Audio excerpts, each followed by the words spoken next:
Mes amis, bonjour. On se retrouve encore une nouvelle fois pour une nouvelle vidéo, mais aujourd'hui on va parler de quoi? Donc aujourd'hui on va parler d'un produit que j'utilise depuis plusieurs mois. Il s'agit du MacBook Air M1 de chez Apple, donc c'est l'ordinateur de chez Apple. Et sachant que j'ai utilisé le MacBook Pro avec la puce Intel depuis pendant plusieurs années, et donc là je suis passé à cet ordinateur là, donc le MacBook Air M1, et je vous dis donc la différence entre les deux, mon expérience, et je vous dis est-ce que ça vaut le coup de passer à celui-ci ou pas. Mais d'abord il faut laisser place au générique.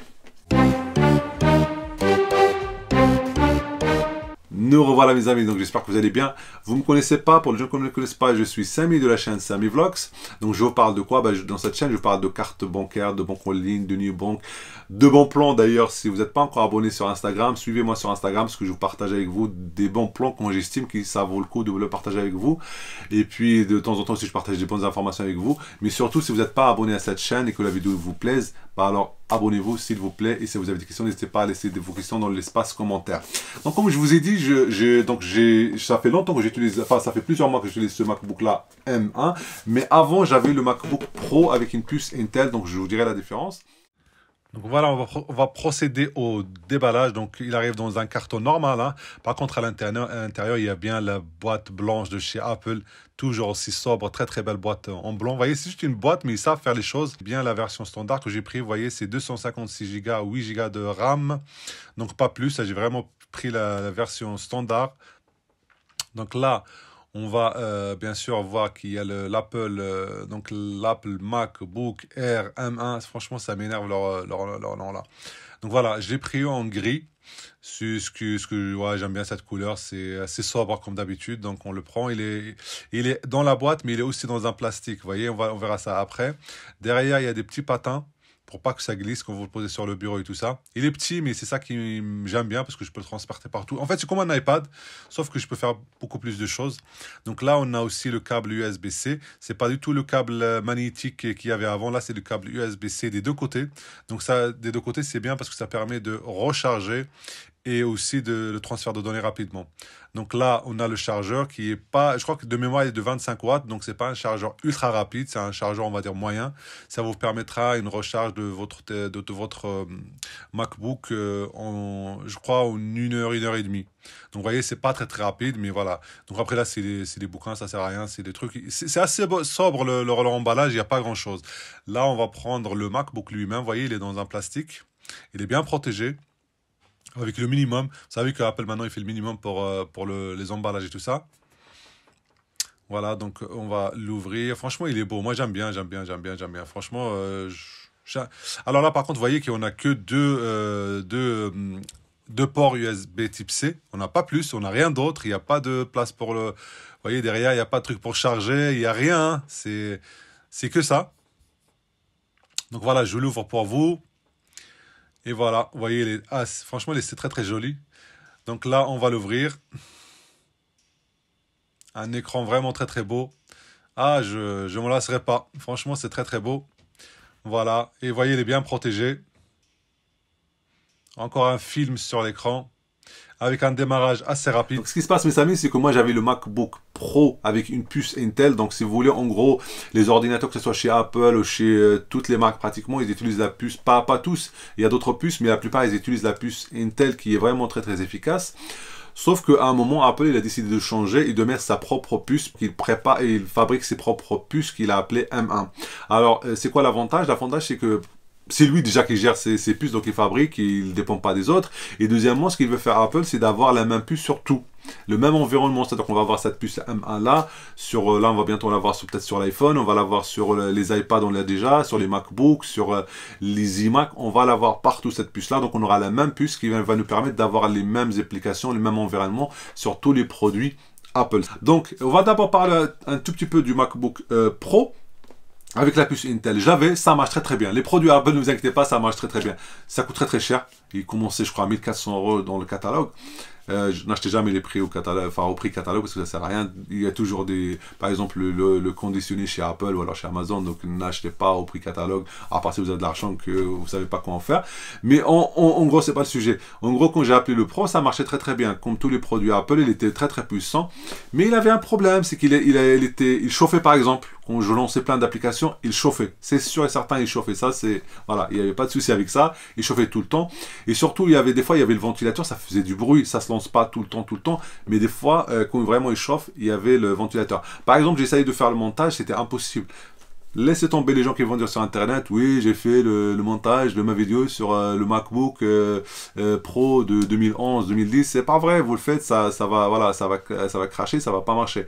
Alors, ce qui marche, c'est iMovie. iMovie, voilà, est très simple. Ça peut marcher. Si vous faites un petit plan vite fait, ça va marcher. Par rapport à mon ancien MacBook Pro, est-ce qu'il y a une différence? Oui. L'autre, il était puissant, mais il faisait du bruit, il chauffait, comme je vous ai dit. Celui-là, zéro bruit. Est-ce que au niveau des tâches, est-ce qu'on peut tout faire? Franchement, on peut tout faire.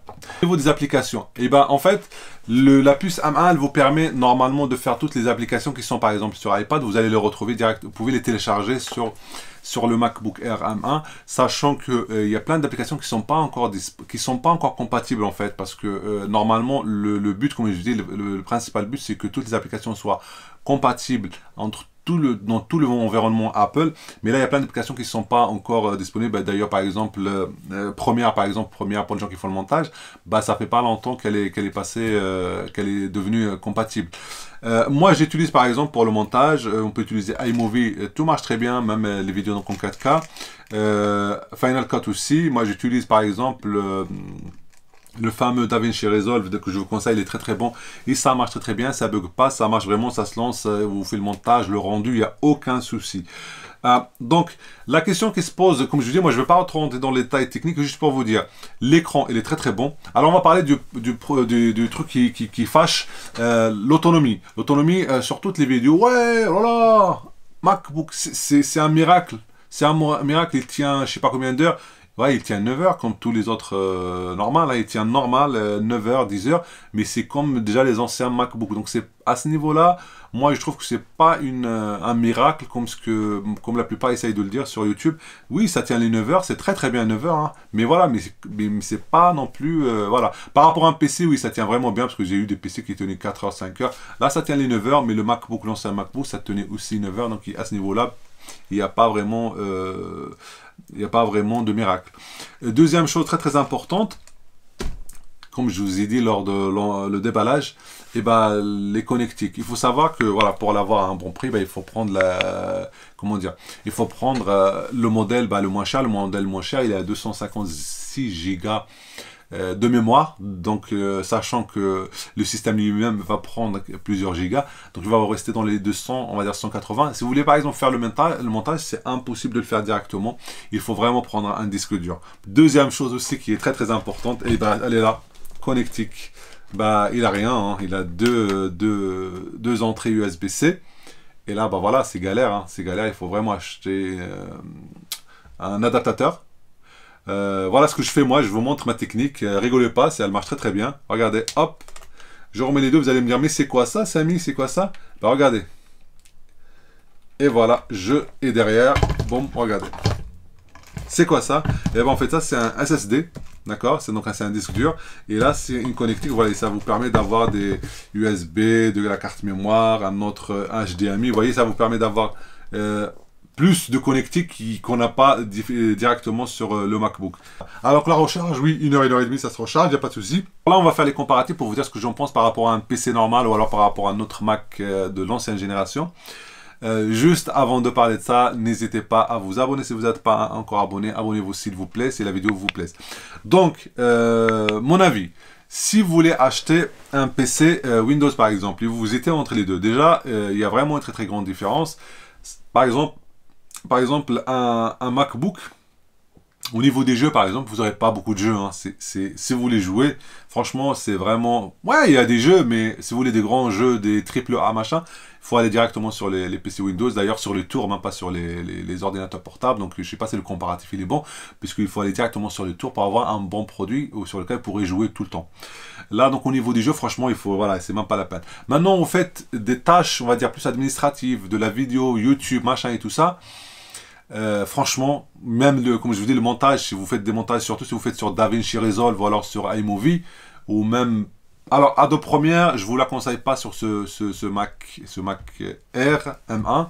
Il faut aller sur le Pro. et qui coûte très cher. Donc est-ce que ça vaut le coup? Vaut mieux peut-être prendre sur une tour Windows, parce que là c'est vraiment, c'est autre chose. Donc ça marchera pas. Ça marchera, mais voilà, mais il va bugger à un moment ou à un autre, il va chauffer, le processeur il va vieillir, donc je vous le conseille pas. Mais par contre, par exemple, le DaVinci Resolve, j'utilise tout le temps et franchement ça marche très bien. Donc maintenant, est-ce que maintenant vous avez déjà un MacBook dans l'ancienne génération, un MacBook Air ou alors un MacBook Pro? C'est deux cas différents. Vous avez un MacBook Air de l'ancienne génération, oui, passez à celui-ci. Je les ai testés, les MacBook Air de l'ancienne génération. Ils sont vraiment faits pour la vidéo, pour le traitement de texte et encore pas plus. Donc oui, il faut cela, si vous voulez changer, oui, vous changez. Vous avez un MacBook Pro, oui, celui-là il est puissant, mais est-ce que ça vaut le coup de changer pour ça? À part franchement, je dis, vraiment vous êtes bloqué sur l'autre, il y a des tâches qui se font pas, oui. Maintenant, la question que j'ai vu traiter tout le temps sur YouTube, on vous dit, vendez tout, vous prenez celui-là, vous pourrez tout faire. C'est pas vrai. iMovies, des fois ça bug, hein, ça tourne, vous avez des trucs tournent là. DaVinci Resolve aussi, des fois ça bug, hein, mais pourtant c'est pratiquement le logiciel de montage qui marche le mieux sur ce truc-là. C'est la conclusion de ce test, c'est que ce produit-là, c'est un bon compromis. C'est-à-dire que pour 800 balles à peu près, vous avez un produit qui va vous faire tout ce qui est multimédia, c'est sûr. Tout ce qui est traitement de texte, ça c'est vraiment bien.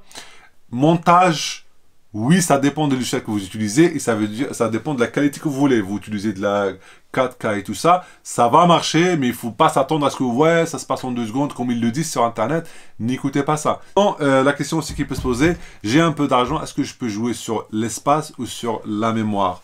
La RAM. Moi, je dis, prenez avec plus de RAM, par exemple, prenez 16 Go, parce que moi, j'ai la version de base, hein, 8 Go. Hein. Donc, vous prenez les 16 Go, c'est très bien, hein, parce que l'espace, on peut toujours le résoudre avec un disque dur, comme je vous ai dit. C'est un peu galère, mais ça peut se faire. Mais par contre, si vous faites du montage et tout ça, et qu'à un moment, vous êtes bloqué avec les 8 Go de RAM, la mémoire, elle est soudée. On ne peut pas la changer. Et sinon, voilà, pour l'utilisation que je vous dis, moi, franchement, c'est un très bon produit. J'en suis vraiment content. Maintenant, est-ce que c'est pas dit que je vais le garder très longtemps, puisque je vous dis, hein, je suis un peu limité par l'espace et aussi des fois par certains montages. Voilà, c'était mon avis sur le MacBook Air M1 de chez Apple avec la puce M1. J'espère que le test rapide vous a plu. Prenez soin de vous. La vidéo malheureusement arrive déjà à son terme. N'hésitez pas à vous abonner. Je vous dis à très bientôt pour un autre test. Je vous aime. Au revoir.